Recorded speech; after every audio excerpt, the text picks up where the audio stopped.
is Erica, half of Feel Your Core. I'm with you today to talk a little bit about bilateral and unilateral training. So I'm starting first with a chest fly. All right, you know me, always starting first with a couple of nice deep breaths. You'll see in my first couple of reps, I'm moving my arm/hand placement around a little bit to find where I want to be. You know me, I'm all about the feel. So where am I feeling this? You'll also see my feet tapping because I am listening to Beyonce's Cowboy Carter while doing this exercise. But unfortunately, we do not have the licensing to play that for you. So you just get me talking. So as I'm doing these flies here, I'm keeping a soft bend in my elbow. And always remember, when I'm showing you exercises, I'm showing you the range that I can do with my body. I am still getting back to this place of strength in my shoulder girdle. So you'll notice I didn't take my arms super wide on, bringing both of those arms open and closing. And that's just because I went to a place where I felt the challenge, but not like an overstretch or a strain.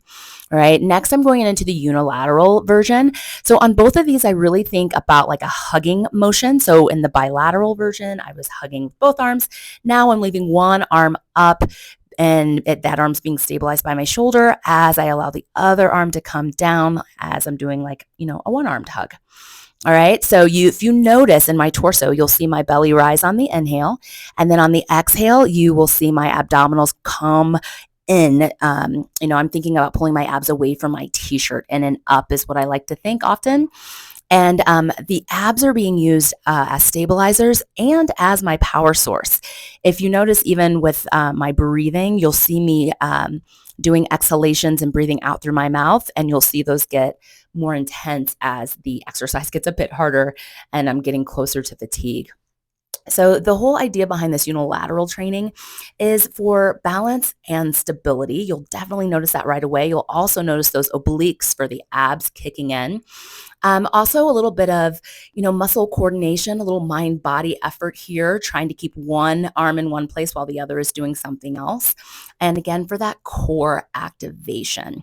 All right. I'm doing about 10 reps each arm. And like I said before, it's getting tougher and tougher towards I get to the end.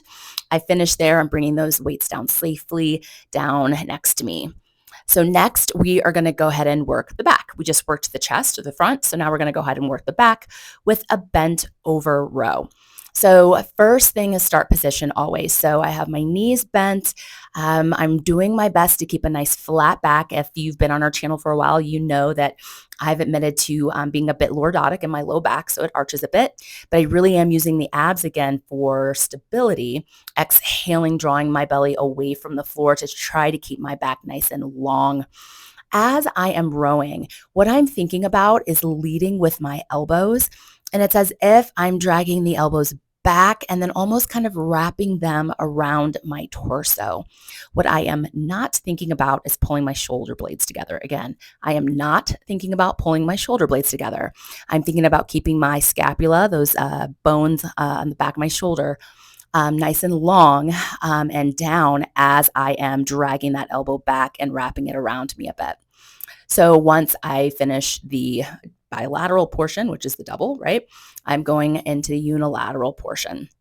So things that I'm thinking about here is, are my shoulders square? Are my hips square? Am I working in a range of motion with the weight that I am using to be able to not rotate my torso, or pull, my upper body back? And I am concentrating very, very hard on making that happen. Occasionally you'll see me peek over at that mirror on my left because that helps me see my back. I'm a fan of mirrors because I like to see where my body is in space. I have been an athlete my whole life, but that doesn't mean that I always know, where my body is actually in space, especially when I load it and start throwing weight around. All right. So we're going to do another exercise for the chest. This one is a chest press. So again, those first couple reps, I'm trying to find out, okay, where do I want this load placed as I press it up? And I'm focusing on extending my arm nice and long. One of the things I like to think about, and this again comes from some of the shoulder rehab I'm doing right now, is I really think about the back of my arm, like the back of the shoulder into my arm as like a back of a wing. And so as I'm pressing, I'm thinking about extending long through the back of that arm, and I call it spreading my wings. So I'm reaching kind of out and around to reach the weight up. As I go into the unilateral portion, again, there's a stabilization aspect to be able to keep one of those arms up, and you'll see it if you look closely. Sometimes you'll see the shake and my arm.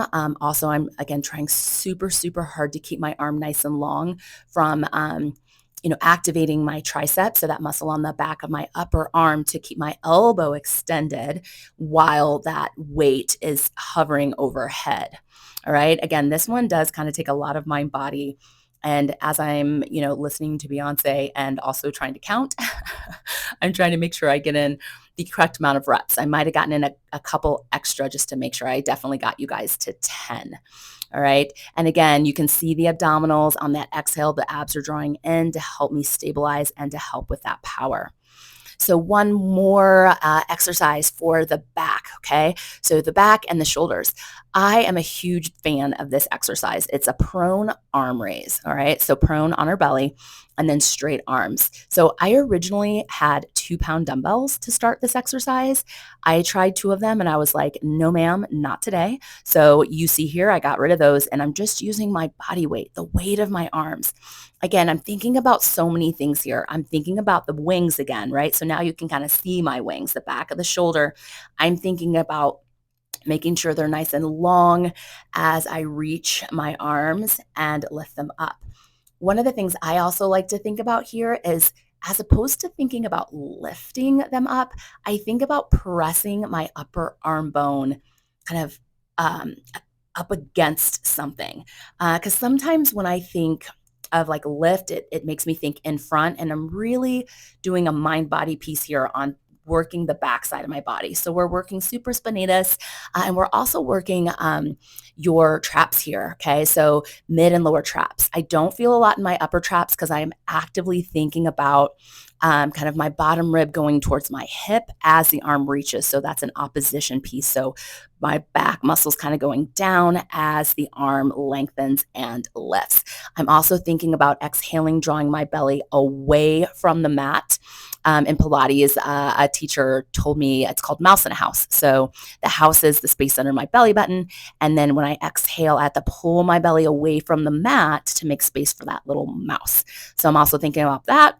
And I'm also thinking about not squeezing my butt so that I'm in just a nice passive hip extension. Finally got through those. And I'm sitting back here for a little counter stretch in child's pose. So I decided to do this again because it just felt so good. I did this workout, like I recorded it probably around maybe 6:30 p.m. So after a long day in the studio, and then also, in my office doing some admin work. And this just felt so good. I also decided to go ahead and take it into a little bit of rotation so I get to stretch out the back of my shoulder, which I worked today, and some of that upper back. And just again, inhaling, filling my abdominals and my rib cage front to back, side to side with air, and then exhaling and just letting it all go.